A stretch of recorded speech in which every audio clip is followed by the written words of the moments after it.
round number 6 in Baden-Baden here at the GRENKE Chess Classic. We're together here with Peter Leko. It's very late already because we had some very long game today. And maybe you can tell us something about this incredible game, Hou Yifan against Caruana against Hou Yifan. Yeah, it was an incredible fight. I mean, Fabiano got some problems, and Black had a very nice endgame and kept on the pressure, increased it, and finally it seemed like Hou Yifan should win this endgame. But okay, the players were already into their 6 hours of play. And we have seen some highly dramatic scenes at the end. I mean, the players reached this 4 against 3 endgame with knight versus the bishop. Our feeling during the live coverage was that it should be winning for Black. We have already covered it extensively, how we thought that Black should win. But finally, Hou Yifan played a different plan, and now here it comes, because in the game, Black's last move was king e4 to e3, and Fabiano used the moment to attack the pawn on a6. In many of the variations, it was very, very important to provoke this pawn to a5, as we have seen in the game. However, it turns out that king c1 would have been more precise. And to give a final judgment whether after knight e2 check, king b2, king d2, bishop takes d5, knight takes c3. We assumed during the live broadcast that with the pawn on a6 it's a draw. They reached this position later on with the pawn on a5, which turned out to be draw, and also we were kind of believing that with the pawn on a5 it is a draw. However, by very quickly preparing for this recap, I got confused. The endgame is still probably extremely complicated, so we might need some expert analysis, because you really require time to make it sure if it's a win or not. Somehow it feels like a miracle if White escapes this endgame, and it would be like a new chapter in endgame theory, because I have never seen this structure ever mentioned in any of the endgame books. However, Fabiano very much wanted to provoke this a5, because I think he also felt that this is of crucial importance. And here Hou Yifan continued with a5 and missed the study-like win. I mean, I don't know who would have spotted this. It's just incredible. But the move king d2 was winning in a spectacular way. White, of course, takes the pawn on a6. And now this sensational knight d3 check. So suddenly from being a pawn up, you are a whole piece done. And after c takes d3 comes the breakthrough with d4. And it doesn't matter if White takes c takes d4, then c3 check, and the c pawn runs through, or d takes c4 is met by d takes c3 check, followed by c2 and c1 queen. And we see that the bishop on a6 is out of game and is not able to interfere and stop the Black pawn of queening. I mean, it would have been an incredible end to this fascinating struggle. White also had another try after knight d3 check to continue with king b1, when Black also shows a beautiful win with knight e1. For example, king b2, knight takes c2, bishop takes b5. It already almost feels like a draw. There is hardly any material left. But again, the break is coming with d4. And it's incredible that again, cd4 or bishop takes c4 leads to the same position. Now c3 check, king has to go to a2. And now the only move, but Black has knight b4 check, again sacrificing the knight. After a takes b4 with c2, the Black pawn runs through and wins the game.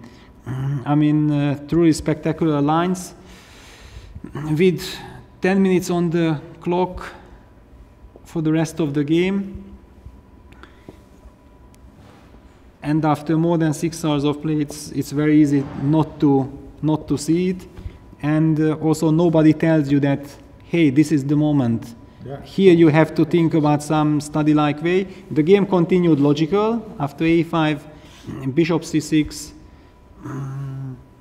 knight e2, bishop takes d5, king d2 happened.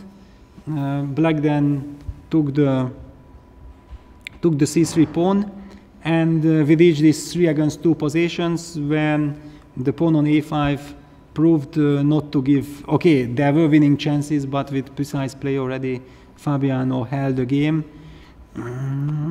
Was a great save, but Hou Yifan would have deserved to win this game for sure. Yeah, I think so. Yeah, she won last year against Fabiano with white, and she was very close to winning again against Fabiano. Yeah, but now it's black, so yeah, would have been sensational. Yeah. Yeah, fantastic game. Yeah, and 98 moves, more than 6 hours of play, or 7 hours. It was 7 hours. 7 yeah, hours. It was 10 when it ended. Yeah, so respect for the players. It was a real hard-fought game. But we had some more spectacular games today. For example, Magnus Carlsen against Levon Aronian. There's always something special, I think, when those two players meet over the board. Yeah, we were treated to a fascinating game right from the beginning. Both players provoked each other, and they left the official theory quite quickly, but they were kind of following preparation, I guess, at the beginning. But it seemed that Levon knew the line longer. However, the position was extremely complicated, and maybe he blitzed out his moves a little bit too far, because as we understood, after bishop g5 move, there would have been a choice to play rook c8 for black, which, however, was not in the spirit of the position. So Levon played bishop b2, which was very much the plan. And we reached some fascinating middle game position when, after bishop takes d8, rook c1 was played by Magnus. He had already spent like 40 minutes for the game, and Levon at that point still only kind of like 10. So it was very interesting to see how the game develops, if this is still kind of part of the preparation of Levon, but Levon started to think for like more than half an hour, which was a clear indication that no, his preparation stopped somewhere. I also had the feeling that he kind of prepared it with the reverse colors, that probably he looked at this line from the white side and he was finally not 100% sure, and that's why he was not completely prepared from the black side. And after rook c1, there were so many different options of white from black to taking back the exchange. Finally, after bishop takes e2, Magnus played queen takes e2, which was the most natural way of taking back, but it turned out to be a very, very important mistake, because after taking on c1 and queen a3 was a very, very important move, after which the black got a blockade, and kind of the position got very balanced. And the computer showed that with rook takes e2, white could have had the initiative, but those lines were truly spectacular and very hard to understand over the board, and very much counterintuitive. So queen e2 was natural, but after queen e2, black solved the problems. The game still showed some high class. Magnus played this a4 move, a4 break in the right moment. I was expecting him to play it, and he did it, of course. And there were some interesting lines, but already the players did not really give each other any chance. And a professional sequence of moves led to a forced draw endgame, which then was agreed. A lot of stuff to analyze, I think, still for both of the players after the game, I think, this one. Yeah, and for the whole chess world, because it was really so fascinating, and also during the live broadcast was kind of impossible to understand what is really going on. You really felt like you need a super engine and at least 1 hour of quiet time to navigate through all the complications to understand what is happening. So respect for the players of playing such a interesting game. Somehow their games here at GRENKE like last year, again spectacular, but they are almost in every tournament doing something remarkable. Yeah. We saw a spectacular result today, I think, by Bluebam against Anand, but the game in itself was not really spectacular. What do you think? Yeah, I mean, it was the game when, it was a clear sensation. Matthias for sure was delighted that he has won a game against the legendary Vishy Anand. But really the game, as it happened, one had the feeling that Vishy surprised Matthias in the opening. Matthias didn't really got anything. Then he played some precise moves not to be in trouble. Kind of the position was balanced. And Vishy suddenly got careless. Or he was ambitious, I don't know exactly. But I guess it was more of a careless thing, because there wasn't really any way how black could have been better, neither white. But he forced some sequence and blundered this knight b5 move, after which suddenly black is lost. Yeah. And I think he used his best practical chance. And in fact, Vishy kind of like 20 seconds collected himself and tried this rook a2. It was a truly spectacular sacrifice. But Matthias understood the critical moment. After taking the piece, he gave a pawn with e4 and reached the technically winning position, which he converted with precision. Maybe one can argue that it wasn't that difficult, but still, I mean, a super tournament when you are about to win against Vishy Anand, and we know very well that Vishy always finds some chances even in a lost position. So being so precise in the time trouble, we should also praise Matthias.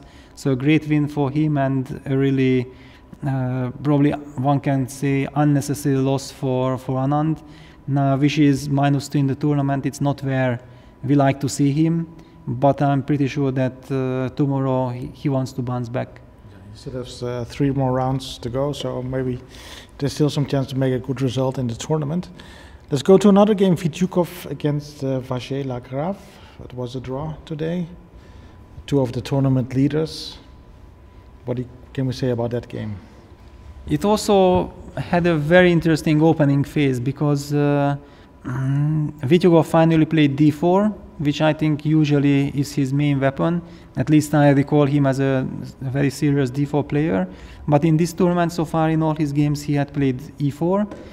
Somehow I had the feeling that against Maxim, not being a complete e4 player, it's a little bit would be kind of a strange choice in this tournament situation to allow the Najdorf, because there you really have to not only know the theory very well, but feel the position. So his choice of playing the g3 Grünfeld looked very, very natural. And I think he managed to surprise with this quick queen a4 Maxim, but Maxim on the other hand also came up with a surprise, and he sacrificed the pawn. Neither player seemed to have been really prepared for it, so they kind of had to navigate through all these complications over the board, which seemed that they have done quite well. However, Nikita finding some knight b3 idea, probably it was not enough for an objective advantage, but black was not able to force a draw immediately, and it was clear if black is not able to force immediately a draw, then most probably black will have to suffer. Even so, the drawing chances were always much, much higher than the chances of eventual defeat. I would even call that the game was kind of almost always equal, but clearly with pawn down, you have to suffer. Nikita was putting pressure, maybe he even at some point got quite close, because Maxim maybe was a little bit careless, but finally the game had concluded with its logical end, and it was a draw. Nikita Fityukov playing some good chess here in this tournament. Maybe not a lot of people know him, perhaps, because of some other great Russian players, of course, but he's doing very well here in this tournament. Yes, he also had a very nice start. This actually helps a lot, because then your confidence grows. You are already kind of +2 right from the beginning. Then it's kind of easier to continue playing the tournament, but it's no surprise. I mean, Nikita is a player of 27-30 for, I don't know, 6-7 years already. Simply that, yeah, I mean, in Russia there are way too many very strong players, He even rarely gets into the Russian national team. He had already been many times part of the Russian national team. But this is a problem what Russia always faces, that somebody has to stay home, and very, very good players are staying home even when the national team is participating at the Olympiads or various team events. Okay, and we have one more game, Georg Mayer against Arkady Neidich. Neidich finally gets his win in this tournament. How did that game go along? What happened in that game? Yeah, it was kind of the game between the two wounded players, because yesterday Georg was very close of making the biggest sensation of the GRENKE Chess Classic 2018, and he missed the wins that we discussed yesterday in our recap. And after the game he took it kind of lightly, because he probably haven't seen the computer evaluations, yeah. But once you go home and then you really understand that, yes, if you just make this move, and then the rest would have come in automatically, and it was clearly the move that he had calculated and he had seen.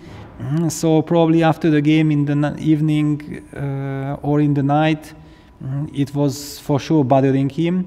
On the other hand, it was exactly the same case for Arkady Neidich, because Arkady was dominating yesterday the game against Bluebaum, and it was kind of an incredible miracle that that game ended in a draw. So kind of one could feel that the players are slightly disbalanced, yeah, let's say, and Georg probably didn't exactly knew what to play for with white. With white he felt like he should kind of try to do something, but this is also what Arkady was probably looking forward to. The game, in the game finally Black got a very nice position out of the opening. It was very easy to play. Then he got the initiative. Georg got into time trouble.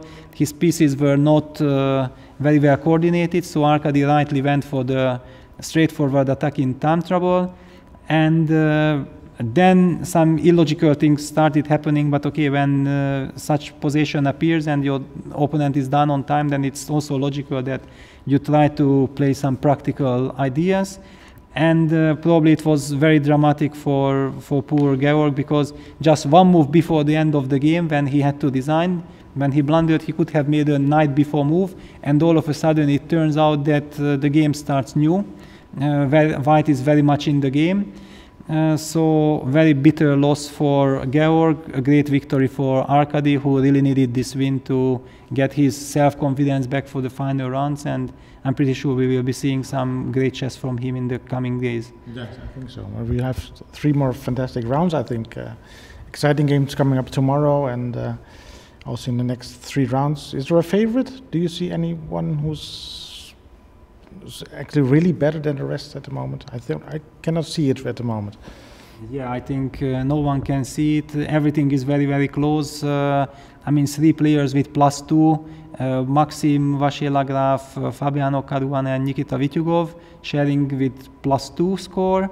And just half a point behind in striking distance is Magnus Carlsen and Levon Aronyan.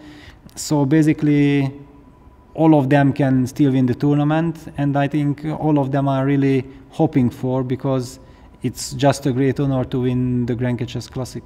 So they will do everything in their power to mobilize their last powers, because we should also say that now, contrary to last year when it was 7 rounds, then after the 3 games in Karlsruhe, they only had 4 games in Baden-Baden, and now it's 6. And all these 6 games played without a rest day. And when we understand how we feel each other already after the game, and we are not playing, just commenting it, and then we can imagine how Hou Yifan and Caruana feel after this 7 hours game. Fascinating stuff. Fascinating stuff. Fascinating chess coming up. Thank you very much for this recap again, Peter Leko. Thank you.